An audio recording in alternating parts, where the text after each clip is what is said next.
Hi there. Today I'm going to give you some more insight on what the residency has been like for me. This is the Adobe Creative Residency, and give you some tips about applying for next year, or the year after that, or the year after that, because you should always try applying. To start with, after I got the residency, it was immediately like into action. So I got to first quit my job, which was very bittersweet for me because I love everyone I work with, but it was definitely exciting because I mean, who gets to do this amazing year of spending something like so much time on one project? And also, I got to organize my life a little bit and just kind of get ready for this giant amount of work. Little did I know, it's a lot more work than I had previously thought, but in different ways. Sorry, that was my chair. That wasn't me. Charming. I got to fly down to San Francisco almost immediately, and it was such a whirlwind thing again. They paid for my hotel and my flight, and I was just like, oh, amazing.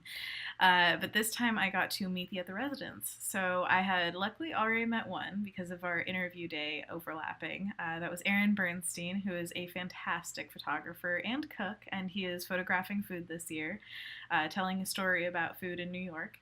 And he's just so prolific and so on top of everything. I'm already so impressed with what he's making, and we're only like 2 months in. So watch him for sure.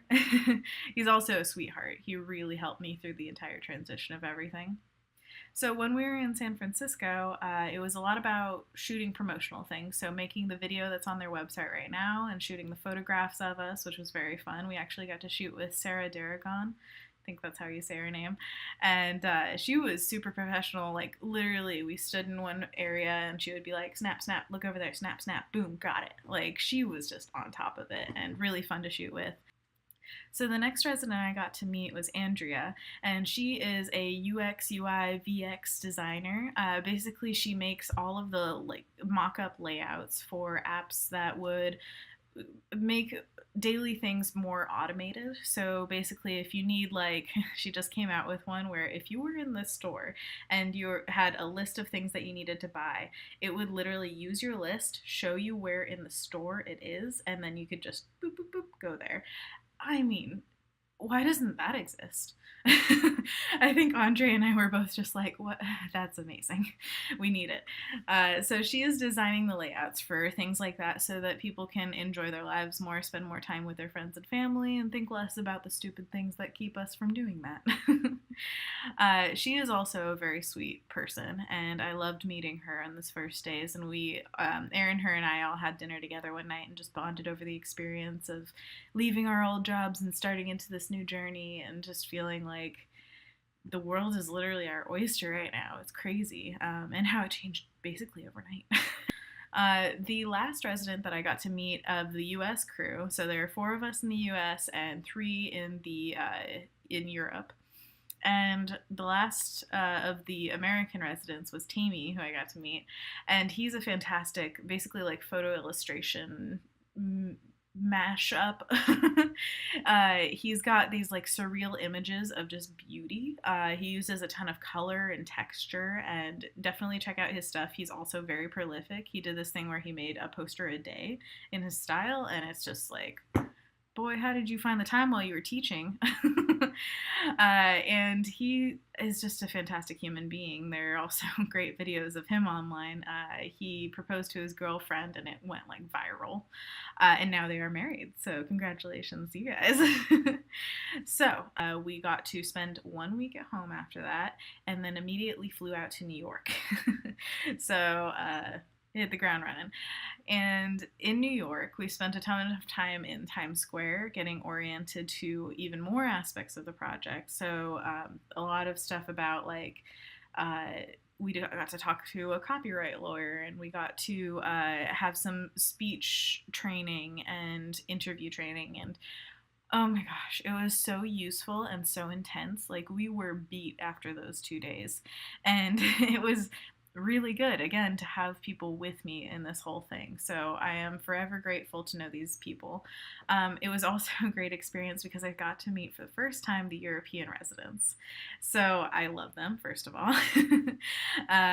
Isabel is a typographer from Leeds, and she is working like, oh my gosh, this girl. Okay, so she came out of college, immediately got a grant to start her own studio, and she's rocking it. And now she's got this. I mean, like, what? Her life is just like amazing. And I know I'm just going to see amazing things from her because she thinks in such a way it's so visual and it's so relatable. And just check out her stuff for sure in the links.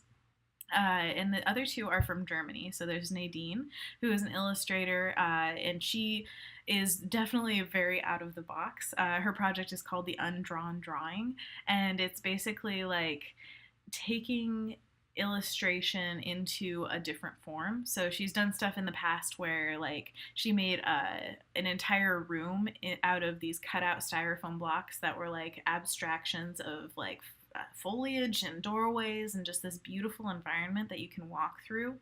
And then also like, you know, making figures out of plastic that overlap. So she's using very experimental mediums, and I know this year she wants to experiment with AR as well. So whatever she's doing, it's just like different all the time. She never stops just pushing herself, and I absolutely love that. And every one of us, honestly, just look at our social medias. You can see how prolific everyone is because it's pretty insane. And the last one is Laura. She's also from Germany. She's a very well-known photographer. A lot of her work has been self-portrait in the past, but she's doing this fantastic project that's all about finding the beauty of aging. So she's finding older people and photographing them as well as interviewing them. And I mean, what a good idea. Like, every time she presents it, I'm like, I might cry because she just is like, she took pictures of older people and they said like, oh, don't take pictures of me, I'm not beautiful. And she's like, what are you talking about, you're gorgeous.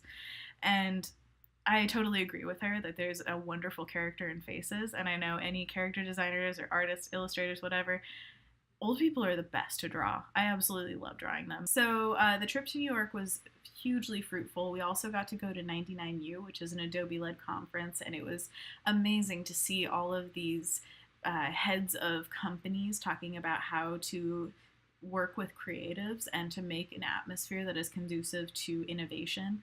And that's just so refreshing to hear because not a lot of companies are like, yeah, let's like do something different, let's change the mold. They're like, no, this is how we do things, this is how we make money. So it's definitely refreshing to see that there are creators out there who are making companies for themselves and for their fellow creatives that actually work in a way that is conducive to creativity. Makes a lot of sense. After that, I went back home and worked for about a solid month on my own, and everything changed once I got my mentor, Lee White, involved. So I think that would be a great place to pick up with the next video, is just what I learned from my first meeting with Lee White. It's fantastic. Oh, I actually forgot the anecdote about in New York, we actually got to go to dinner at Aaron's house, and he made us so many pizzas. Oh my gosh, you have no idea. These weren't just like regular pizzas, okay? These were like homemade artisanal pizzas. He put on all the different toppings, and he made like menus for us. He designed these menus. Oh, it was just amazing. Aaron, thank you for feeding us. You're the best. So now I'm going to go into the tips about applying for next year, and hopefully this can apply to other residencies as well, but this is just what I've learned through going through this specific experience. So number one, this project is about your career. So you have to think of it in the context of, it's not just a one-off. It is not that you're going to go back to your old job after this. It is launching a new branch of your career. It is something that you want to change about how you work day to day and where you're going with your career. So for example, I was a concept artist at a video game company for about 5 years, and I decided to make the leap into children's book illustration. Now that was the perfect timing for the Adobe Residency because they want somebody who is changing an aspect of their career or starting into it from school or whatever, but it has to be something that you are not well ventured in yet. Number two is that there are two aspects to the project itself. So there's the project, as in the physical thing that you're going to create, and there is your community. how you're going to communicate with them. So, for example, my project, I'm making a book that is physical, that has deliverables along the way. There are things that I can make that are droplets to give to the community. But also there is a community outreach aspect, which is what I proposed was the Adobe Book Club, which is a project that I am working on right now. It's talking to artists and authors about what makes a children's book successful, and it's like a video series that I would post and talk to the community about. So that's my idea of community outreach. It could be different for your project. It's just whatever fits best. Number three, your branding should be very clear. So this isn't something that you need to change. It's about what are you? What do you stick out as in their mind? So this is something like if you took a first pass at the proposal, just making some slides about like what you want to show them, think about editing it in the way of like, what's your first impression? Zoom out. What does this say to you? You know, and for example, you can see mine on my Behance page. It's all very cohesive. It feels like one project. It's not changing every page. Another example is Annabelle Doyle, who I interviewed alongside. She had a fantastic proposal that I heard about. It was that she was proposing a comic, and she presented it as a comic that she showed to them. So it was like, oh, that just makes sense. That's perfect. And it's full of character, and it makes it stand out because it's not just a bunch of boring text. Images are key. So number four is that you need to keep the core of your project in mind always. Be willing to change the surface details of it, but what you are trying to create at the core of it should remain strong.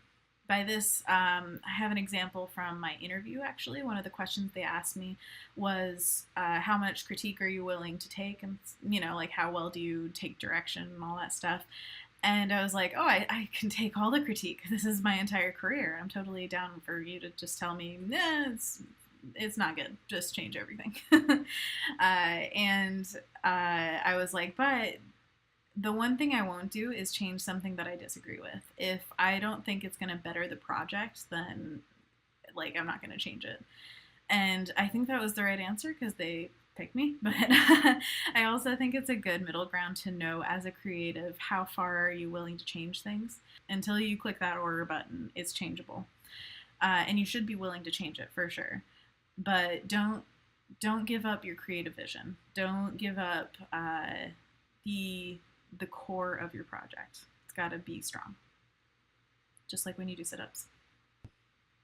So number five is that you should have two reasons for applying, a personal reason and a professional reason. So the professional reason is pretty straightforward. Mine was that I wanted to become a children's book illustrator and author. And my personal reason was that I wanted to talk to future generations. So how do I do that? I write books. So that's one of those things that you have to think about in the bigger picture, is just what is the purpose of this project? Why, out of all the things that you could do with your time, did you choose to do this? And if you don't have an answer to that, like, take some time and think about it, because it's a very important question, not only for an application, but for life. You know, just why, what drives you, basically. So those are the 5 tips that I have gathered for applying to the residency. I'm sure that I'll have more as the year goes on. But there are, remember, factors that you can't control about this. So they're definitely looking for diversity. They don't want just a bunch of the same kind of people from the same kind of background. It's all about finding people with different experiences, with different backgrounds, to say unique things about where they come from and what their life has taught them. So say there's a photographer and an illustrator, both from Portland, Oregon, they're not going to pick both of them because they want people from all over the place. So I was, again, extremely lucky to get where I am, because you never know when those factors just don't line up. And it means that even if you are an extremely deserving person for the residency, you might not get picked. So don't feel horrible if you don't. It's no negative if you don't make it, but it's a huge positive if you do make it. So I would always suggest just make the proposal. You don't have to spend a million years on it, but you know what makes it easier is if you have a project that you're already working on. If I didn't have the book dummy already done, I would have, I don't know, I probably would have thrown something together and it wouldn't have gotten picked. So I think having a project that you care about, thinking about these things before the proposal date or anything like that, it will make you not only a stronger artist, but it will make you perfect for the residency. So just start thinking in terms of, what do I want to do with my life? Why do I want to do it? And start making it. There's no reason not to. Just start making something. Even if it's just a sketch, even if it's like a color piece, one off, it can drive everything. All right, I will talk to you guys later. Thanks you. Thank you so much for watching, and I hope to hear from you in the comments. So tell me everything. Ask me all the questions. Bye.